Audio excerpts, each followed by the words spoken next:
Hello guys, natry nyo na bang mag-juice ng carrots? At alam nyo ba na maraming health benefits ang pag-inom ng fresh juice ng carrots? Ito na nga yung carrots natin, no? Ayan, bali, iniwa ko siya ng pa-cubes, no? Para hindi mahirapan yung blender natin.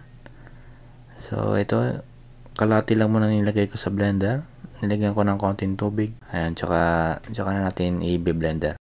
Naparami kasi yung bili namin ng carrots, ano? Yung iba na sisira na.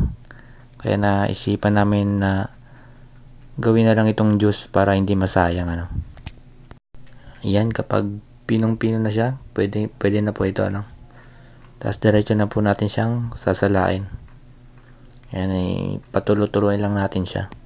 Alam nyo ba na ang fresh juice ng carrots ay nagbibigay ng potassium, vitamin C, at saka provitamin A. Pinapaganda rin ito ang ating boost immunity, ano? Pinapaganda ang ating paningin, pati na rin ang ating balat. Binabawasan din ito ng pagkakaroon ng mga heart disease, ano? Pinapaganda rin itong ating panunaw. Bibigay din ito ng antioxidant para protektahan ang ating mga cells para sa mga free radical damage. O siya, balik na tayo sa carrots. Naubusan ako ng English eh. Ayan, bali, pigay lang po natin ng pigay, ano? Para lumabas pa yung ibang katas.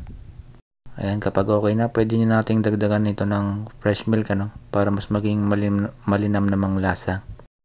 Pwede nyo po itong dagdagan ng asukal, no? Basta konti lang po, ano?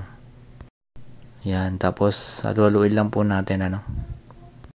Kapag okay na, pwede na natin isalin sa baso, ano? Tapos lagyan natin ng yelo. Ayan, okay na. Pwede na po natin inumin ito, no? Napakasustansya po nito. Ayan, cheers po.